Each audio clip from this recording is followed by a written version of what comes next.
받고 그날 그 징조도 다 응하니라. 아멘. 네, 우리 수요예배 오신 모든 성도님들을 주님의 이름으로 환영하고 축복합니다. 오늘은 새 사람이 되는 은혜라는 제목으로 하나님의 말씀을 함께 나누기를 원합니다. 우리가 지난 시간에 함께 살펴봤던 사무엘상 9장의 말씀을 우리가 잠시 돌이켜 보면 이제 하나님께서 사울을 이제 사무엘에게로 보내시죠. 하나님의 역사와 섭리 가운데 쭉 그 사울을 인도해 가십니다. 그리고 사무엘을 향하여서 내가 기름 부은 받은 자를 통해 내 백성을 구원하겠다라고 말씀을 하셨죠. 그리고 오늘 이 10장에서 이제 이 사울에게 기름을 붓는 그러한 장면으로 이제 오늘의 이야기가 시작이 되고 있습니다.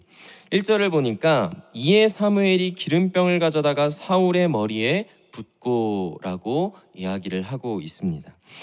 여러분, 사무엘이 이제 사울의 머리에 기름을 붓습니다.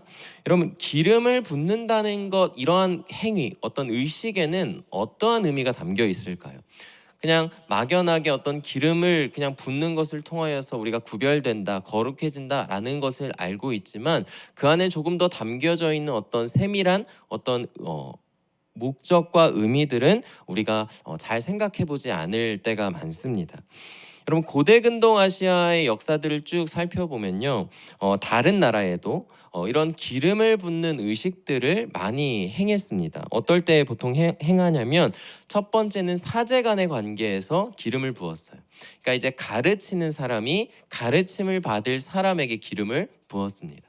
또 두 번째는 이 왕이, 나라의 왕이 자신의 신하와 어떤 백성에게 특별한 관직을 주거나 직분을 주었을 때 그를 향하여서 기름을 붓는 그러한 행위들이 굉장히 많이 역사 가운데 많이 있었다고 합니다.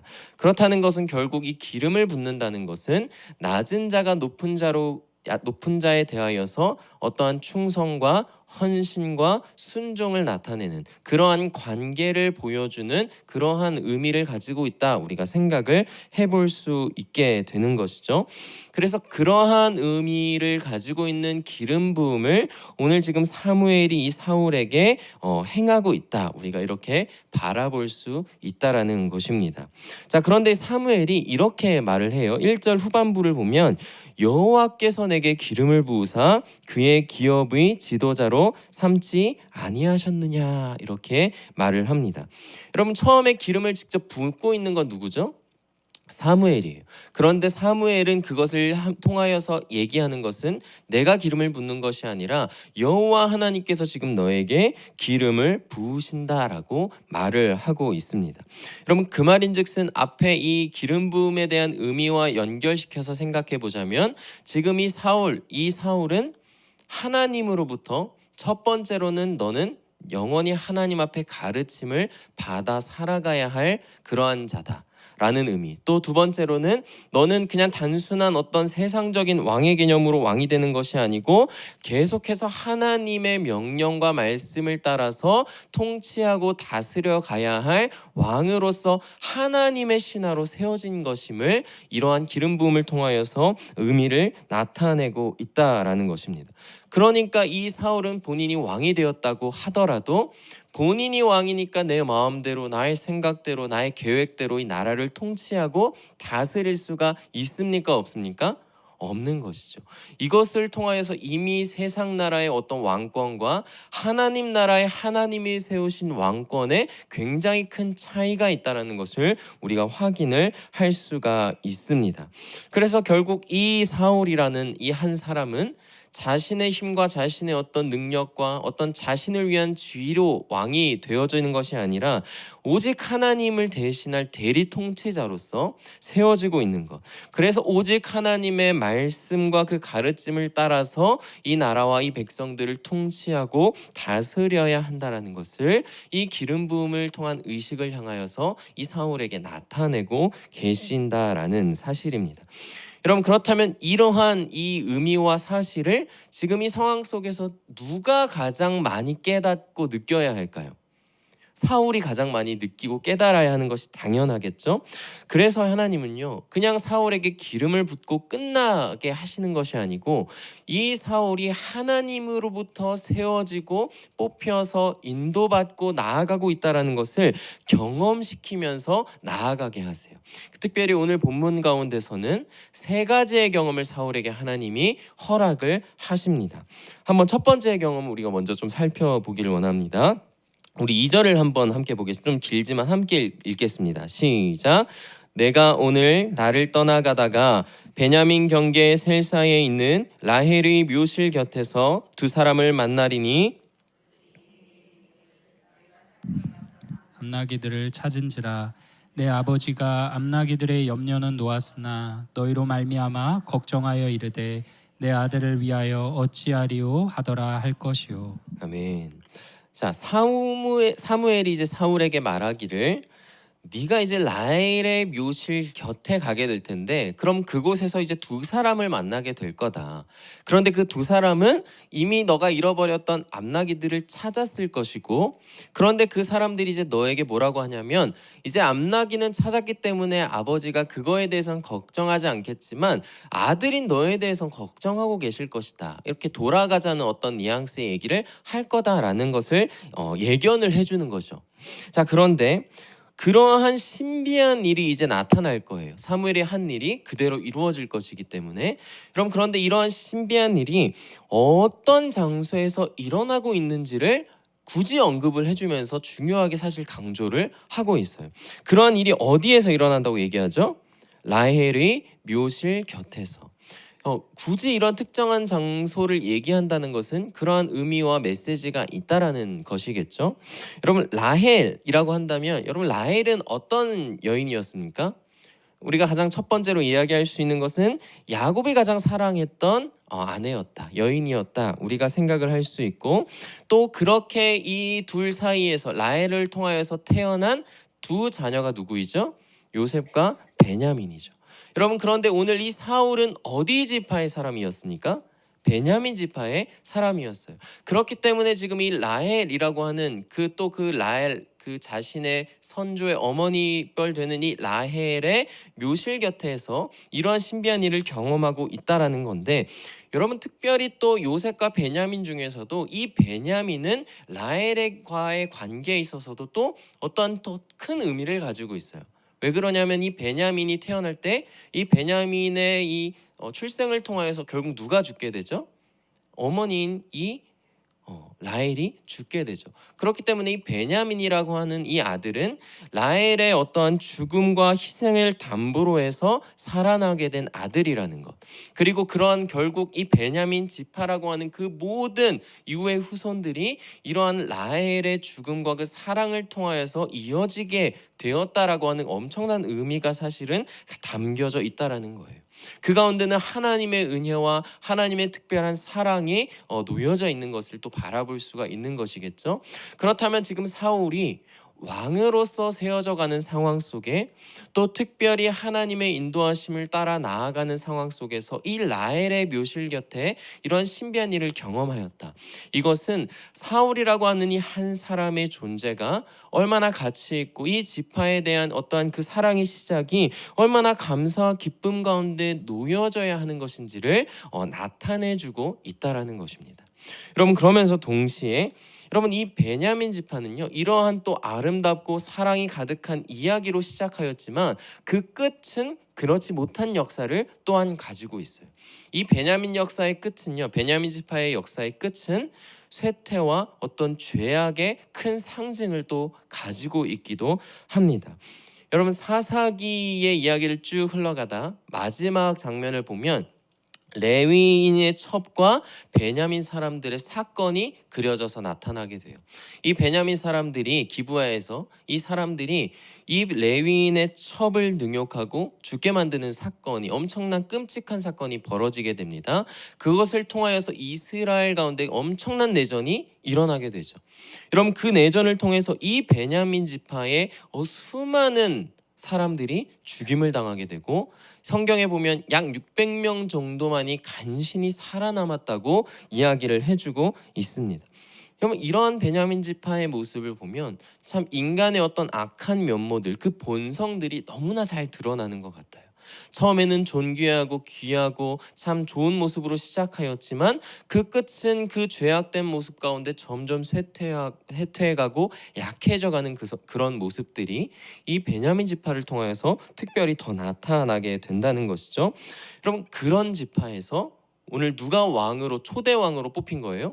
사울이 초대 왕으로 뽑혔다는 거예요. 그러면 그래서 이 사울의 역사도 쭉 좀 보면요. 이 베냐민 지파의 역사의 흐름과 굉장히 유사한 흐름을 가지고 가는 것을 볼 수 있어요. 여러분 사울의 시작은 어땠죠? 굉장히 특별했어요. 키도 이미 막 어깨 위보다 한 뼘이 더 컸던 그런 모습들, 그의 어떤 체격과 외적인 것도 굉장히 큰 칭찬 속에서 나타나게 되었죠. 또 그의 집안도 굉장히 부족한 것 없이 잘 사는 집안이었다는 것을 우리가 보았습니다. 여러분 이렇게 시작했던 사울이었어요. 하지만 여러분 우리의 사울의 끝을 우리가 이미 알고 있죠. 그의 시작은 강하였지만 그의 끝은 계속해서 어떻게 되어가죠? 약해져가고 특별히 하나님과의 관계에 있어서 약해져가고 멀어져가는 너무나 안타까운 결과의 모습의 흐름을 보여주기 시작합니다. 여러분 이 사울은 처음에 나라도 나름대로 강해지는 역사로 이 사울이 이끌어 가기도 했어요. 승리하고 전쟁에서 이기고 그런 모습들. 하지만 그 끝은 결국 이 나라를 안에서도 어떤 욕심과 욕망으로 인하여서 모든 것을 잃어버리고 마는 사울의 모습을 우리가 보게 되는 것이죠. 여러분 그러한 것 가운데 우리는 무엇을 또 느끼게 되냐면 사람의 마음으로 만든 역사, 사람의 마음만으로 이루어가는 역사는 반드시 쇠퇴하고 약해져가는 결과를 이룰 수밖에 없다라는 것을 우리는 경험을 하게 됩니다. 여러분 그리고 이러한 쇠퇴의 끝자락 가운데 하지만 하나님께서는 그 백성들을 위한 참된 왕을 준비해 두시는데 그 사람이 누구죠? 다윗인 거예요. 여러분 그래서 여러분 다윗의 인생을 보면요 완전히 정반대의 모습을 살아가요. 여러분 다윗의 시작은 어떻습니까? 굉장히 미약한 모습을 많이 보여줘요. 가족들 가운데서 굉장히 소외된 모습들을 보여주죠. 또 어떤 나중에 뭐 사울의 그 막 갑옷을 걸치려고 할 때도 보면 사울의 어떤 외관이나 어떤 체격이나 이런 것들이 특별히 사람들의 어떤 기준처럼 뛰어나거나 한 모습을 보여주는 것이 전혀 없습니다. 여러분 그러나 이 다윗의 모습을 보면 그는 세상적인 가치와 기준에서는 떨어져 가는 것 같지만 하나님과의 관계에서는 계속해서 깊어져 가요. 하나님과 계속해서 돈독하여지고 그 하나님과 함께 강해져가는 역사의 모습을 보여주고 있습니다. 여러분 그리고 이러한 다윗의 가문을 통하여서 우리가 믿는 그 예수 그리스도라는 참된 왕이 오시게 되는 것이고 이 예수 그리스도가 살아가셔서 이 땅에서 살아가시는 모습이 이 다윗의 모습과 굉장히 흡사하게 이 땅 가운데 굉장히 미천하고 연약한 모습과 정말 낮은 자의 모습으로 오셨지만 하나님과의 관계와 그 사랑하는 그 역사의 힘 가운데 죄인들을 구원하시는 놀라운 역사를 승리를 일으키시는 것이죠. 그래서 우리가 이 다윗을 향하여서 예수 그리스도의 모형이다라고 표현하기도 합니다. 사랑하는 성도님들, 오늘 우리의 삶도 하나님과 계속해서 가까워지고 강해져가는 그러한 삶이 되기를 원합니다. 외적인 것에만 우리가 집중하다 보면 우리의 속에 있는 것을, 우리에게 정말 중요한 것을 놓치게 될 때가 굉장히 많은데 그러한 우리의 삶이 아니라 외적인 것은 우리가 조금 부족하고 연약할지라도 내 안에 있는 성령 하나님과의 내 그 은혜, 그 구원의 반석, 그 우리를 향하신 하나님의 사랑, 그 하나님과의 관계에 있어서는 가까워져 가고 강해져 가고 굳건해져 가는 그러한 놀라운 복된 삶이 우리의 삶 가운데 놓여지기를 원합니다. 아멘이십니까? 여러분 그래서 이런 말이 있죠. 사람은 절대 변하지 않는다. 여러분 그것은 왜 그렇습니까? 속 사람은 우리가 변하고 싶어도 변하지 않기 때문이에요.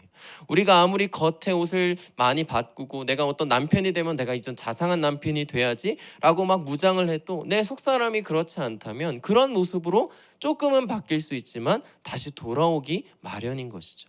하지만 하나님께서 우리에게 이루신 것은 이러한 완전한 우리의 속사람의 변화를 일으키시는 놀라운 은혜와 복된 삶을 허락해 주신다는 사실입니다.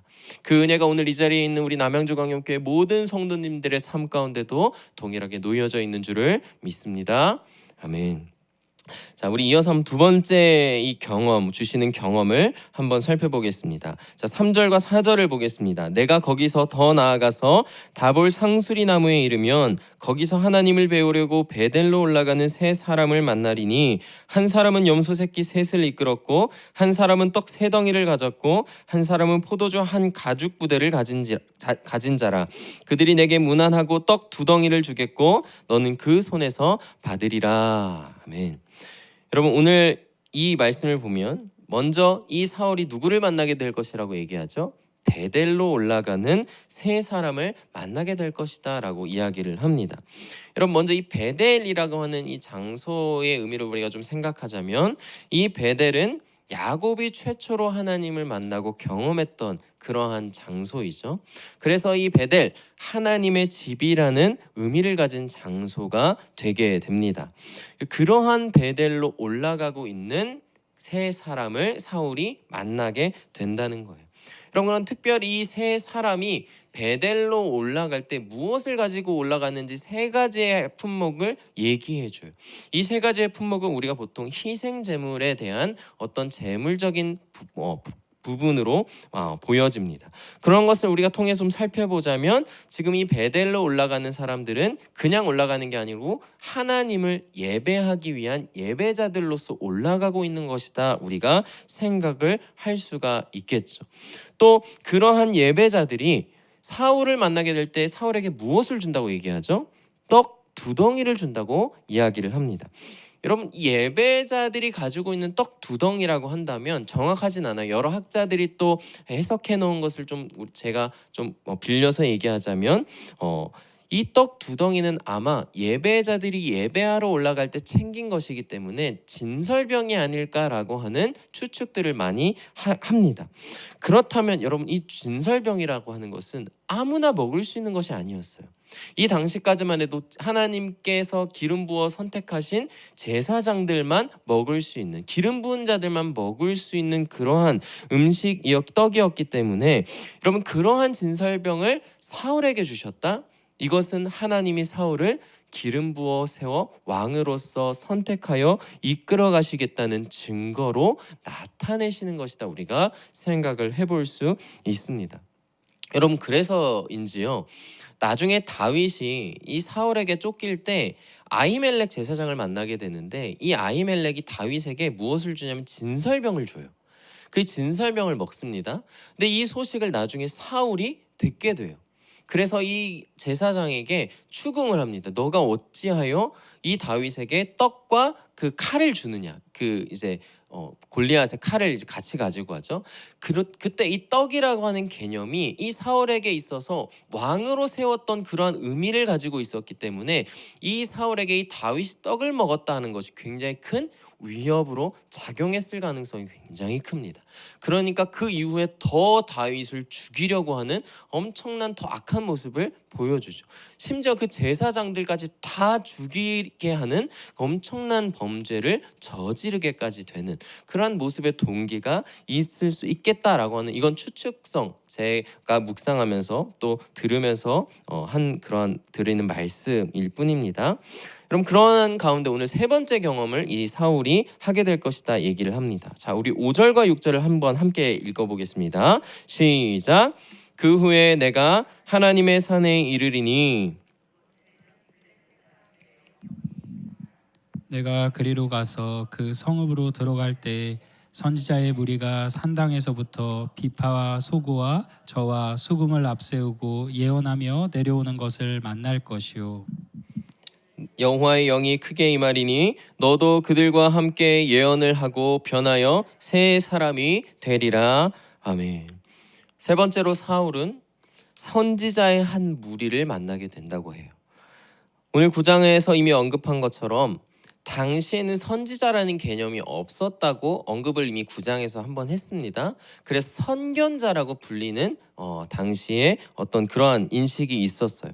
그래서 아마도 여기에 지금 등장하는 이 선지자의 무리는 정말 어떤 하나님이 세우신 선지자의 무리라기보다는 어떤 선지 학교에서 하나님의 말씀을 배우고 살아갔던 어떤 그런 학생들이 아닐까라고 하는 이야기들이 굉장히 많습니다. 중요한 것은 지금 사울이 그러한 무리 가운데 엮이게 되었을 때 사울이 신비한 영적인 경험을 하게 된다는 거예요.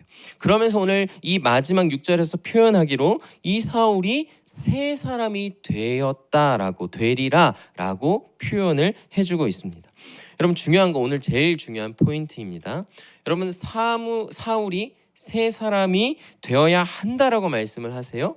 뭐라고 말씀하세요? 새 사람이 되리라라고 말씀을 분명하게 하고 계세요.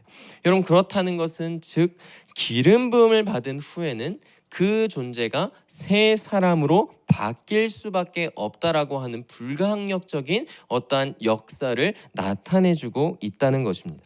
그럼 무엇으로부터 새로워지는 걸까요? 새 사람이 되었다면 무엇으로부터 새 사람이 되었는지가 또 굉장히 중요하겠죠.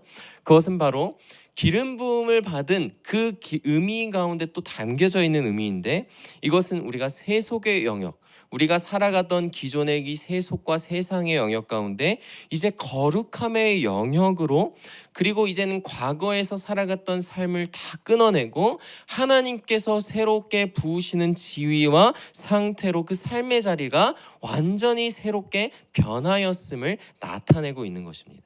그렇다면 우리가 과거의 삶을 단절하고 새로운 삶을 시작했다면 과거의 삶으로 돌아가면 되겠습니까? 안 되겠습니까? 안 된다라는 거. 우리가 세속의 영역을 끊어내고 하나님의 거룩함의 영역으로 나아갔다면 다시 세속의 영역으로 들어가면 된다는 것입니까? 안 된다는 것입니까? 안 된다라고 하는 것을 말씀하고 계신 것이죠. 그래서 이 사울이라고 하는 왕을 세울 때 너는 세속적인 왕이 되는 것이 아니다. 너는 오직 나의 선택으로 인하여서 기름 부음을 받아 세워진 나의 대리 통치자인 왕으로서 내 백성을 구원할 왕, 거룩한 왕이 되어야 한다라고 나타내고 계신 겁니다. 여러분 이러한 표현이요, 새 사람이라는 표현이 여러분 9절을 보면 조금 다르게 표현이 되어 있어요. 우리 9절을 다시 한번 읽어보겠습니다. 시작. 그가 사무엘에게서 떠나려고 몸을 돌이킬 때에 하나님이 새 마음을 주셨고 그날 그 징조도 다 응하니라. 아멘. 여러분 이번에는 이 하나님께서 사울에게 무엇을 주셨대요? 새 마음을 주셨다고 말씀하세요. 여러분 그것은 결국 새 사람이 되었다. 그것이 새 마음을 가진 사람이 되었다라는 것을 상징하고 나타내고 있는 것입니다. 그래서 내가 세속의 영역을 끊어내고 내가 거룩함의 영역으로 살아야지 라고 한다고 해서 그냥 사라지는 것이 아니라 우리가 그러한 삶을 바라보고 소망하고 사모하는 우리의 마음이 변화되어야 우리의 겉사람도 우리의 모습과 우리의 삶도 그러한 삶으로 나아갈 수 있게 새 사람으로 나아갈 수 있게 된다라는 것을 의미하고 있는 것입니다. 그럼 민수기에 보면 12정탐꾼이 가나안을 정탐하러 갔다가 돌아오는 이야기가 나타납니다. 그런데 그 정탐꾼은 두 그룹으로 나뉘었어요. 한 그룹은 그곳에서 하나님이 말씀하고 주실 그 열매들을 믿음으로 바라보고 돌아왔던 정탐꾼들이 있었는가 하는 반면 다른 정탐꾼들은 그 속에서 세상적인 것을 바라보고 겁에 질려서 돌아왔던 그러한 두 그룹으로 나뉘었습니다. 그 가운데 이 믿음으로 바라보고 돌아왔던 그 두 정탐꾼이 누구였죠? 여호수아와 갈렙이었어요. 여러분 그런데 특별히 이 상황 속에 이 갈렙을 하나님이 이렇게 평가를 하세요. 자, 민수기 14장 24절을 보겠습니다. 자, 그러나 내 종 갈렙은 그 마음이 그들과 달라서 나를 온전히 따랐은즉 그가 갔던 땅으로 내가 그를 인도하여 드리리니 그의 자손이 그 땅을 차지하리라. 아멘. 자, 이 부분을 보면 말씀을 다시 한 번만 좀 띄워주세요. 갈렙을 지금 평가를 하시는데 무엇이 다른 정탐꾼들과 달랐다고 말씀하세요? 마음이 그들과 달라서 나를 온전히 따랐다라고 말씀을 하고 계십니다. 자, 네, 감사합니다. 자, 그렇다는 것, 여러분 우리가 위에서 지금 새 새 마음이라고 하는 두 가지 표현을 살펴봤잖아요.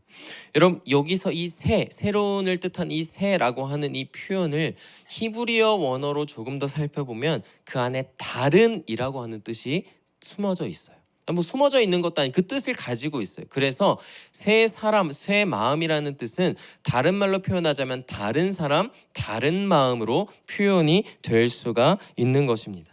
그렇다는 것은 너희가 이제는 하나님의 영을 품은 자로서, 하나님의 영을 임은 자로서 세상과는 다른 사람, 다른 마음을 품은 자로 살아가게 된다라는 것을 말씀을 하고 계신 거예요. 오늘 이 갈렙의 마음도 10명의 정탐꾼과는 다른 마음과 믿음으로 구별된 사의 마음을 가지고 살아가고 나아갔던 사람이었음을 하나님이 평가하고 계신다라는 것이죠. 그래서 그러한 새 마음이 가진 자가 나타내는 그 모습의 결국은 무엇이냐면 나를 온전히 따랐음즉 하나님을 향한 믿음으로 선심과 순종의 삶을 살아가게 되는 삶의 열매들이 그 삶 가운데 나타나게 하신다라는 것입니다. 여러분 이것은 우리의 힘과 노력으로 이루어지는 것이 아님을 우리 성도님들 너무나 잘 알고 계시리라 생각합니다. 하나님께서 우리를 그런 복된 존재로 만들어 주신 것이죠. 우리의 힘과 노력은 오직 그 하나님이 우리에게 주신 은혜 가운데서 감사와 기쁨 속에 바르게 작용하여야 하는 것입니다. 사랑하는 성도님들, 우리 성도님들은 새 사람이십니까? 아멘이 약해지시죠? 우리 성도님들은 새 마음을 가진 자들이십니까? 믿음으로 고백하시길 바랍니다. 아멘이십니까? 네, 여러분 우리는 분명한 새 사람입니다. 왜냐하면요, 우리는 성령의 기름 부음을 받은 자들이기 때문이에요. 여러분 사울에게 하나님이 부으셨던 또 이후에 이 하나님께서 선택한 자들에게 기름 부으셨던 그 은혜를 오늘 이 자리 가운데 더욱더 강력한 성령의 기름 부음으로 우리에게 허락하여 주셨다는 것을 믿으시길 바랍니다. 그것은 결코 우리의 자격과 조건으로 인해 변하거나 지워질 수 있는 것이 아닙니다. 아멘이시죠? 그렇기 때문에 우리의 어떤 그런 모습으로 우리의 모든 것이 실패되고 하나님의 역사가 실패되는 것이 아닙니다. 다만 우리가 가지고 있는 연약함과 우리의 죄악이 우리에게 주신 그러한 은혜를 당당하게 고백하지 못하게 만드는 것뿐이에요. 그 은혜를 우리가 당당하게 누리고 그것을 가지고 살아가지 못하게 그 벽을 만들고 계속 멀어지게 만드는 것뿐이지 우리에게 임한 그 하나님의 성령의 은혜를 하나님께 우리의 어떤 모습으로 실패하거나 바뀌지 않는다라는 것입니다. 여러분 그래서 오늘 우리의 삶이 오직 하나님의 앞으로 나아가면서 그 가운데 하나님이 부어주시는 은혜 가운데 오늘도 우리가 계속 거룩해져가는 하나님에게 기쁨이 되어져가는 하나님과 함께 가까워져가고 그 안에서 친밀하고 기쁨의 교제를 누리며 살아가시는 그런 우리 모든 성도님들의 복된 삶이 다 되셨으면 좋겠습니다.